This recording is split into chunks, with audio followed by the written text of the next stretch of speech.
পাকিস্তানের জেলবন্দি প্রাক্তন প্রধানমন্ত্রী ইমরান খানের ডাকে সোমবার ইসলামাবাদের পথে নেমেছিল হাজার হাজার মানুষ। সেই বিক্ষোভ মিছিল ক্রমে সংঘর্ষের আকার নিয়েছে। পুলিশ ও নিরাপত্তা বাহিনীর সঙ্গে সংঘর্ষে বহু মানুষ আহত হয়েছেন। নিহত হয়েছেন 5 জন নিরাপত্তা কর্মী। পরিস্থিতি এমনই যে বিক্ষোভকারীদের দেখা মাত্রই গুলি করার নির্দেশ দিয়েছে পাক সেনা। রবিবার ইমরানের স্ত্রী বুশরা বিবির নেতৃত্বে রাজধানীর উদ্দেশ্যে বিক্ষোভ মিছিল শুরু করেন পাকিস্তান তেহরিক-ই-ইনসাফ পিটিআইয়ের কর্মী ও সমর্থকেরা। সোমবার সন্ধ্যায় মিছিল ইসলামাবাদে পৌঁছায়। বিক্ষোভকারীরা আরও এগোনোর সিদ্ধান্ত নিলে নামানো হয় সেনাবাহিনী।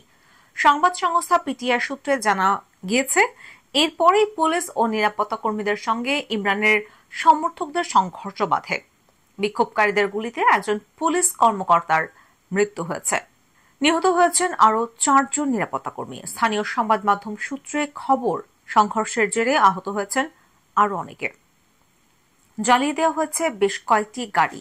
পরিস্থিতি সামাল দিতে ছোড়া হয়েছে কাঁদানে গ্যাস। এমনকি ইমরানের সমর্থকদের দেখা মাত্রই গুলি করার নির্দেশ জারি করেছিল পাক সেনা।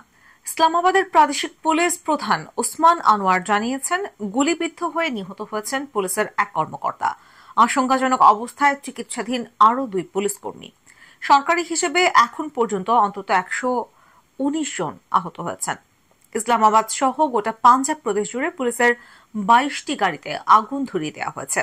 শ্রীনগর হাইওয়ের কাছে নিরাপত্তা কর্মীদের ওপর গাড়ি চালিয়ে দেন ইমরানের কয়েকজন সমর্থক।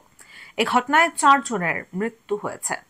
সম্প্রতি কারাবন্দী অবস্থাতেই রাজধানী ইসলামাবাদ সহ পাকিস্তানের বড় শহরগুলি জুড়ে বিক্ষোভের ডাক দিয়েছিলেন পাক প্রধানমন্ত্রী তথা পিটিআই নেতা ইমরান। তার অভিযোগ, তার দলের নেতাকর্মীদের অন্যায়ভাবে গ্রেফতার করা হচ্ছে। এমনকি তিনি দাবি করেন, নির্বাচনে গায়ের জোরে জনাদেশ বদলে ক্ষমতা দখল করেছে শাহবাজ শরীফের পিএমএলএন ও পিপিপির জোট সরকার। সংবিধানের 26তম সংশোধনী পাশ নিয়েও আপত্তি জানান ইমরান। এরপরই 24 নভেম্বর দেশ জুড়ে তার দল এবং সাধারণ মানুষের উদ্দেশ্যে পথে নামার আহ্বান জানান ইমরান। তার এই কর্মসূচি ঘোষণার পরেই নড়ে চড়ে বসে দেশের শাসক জোট।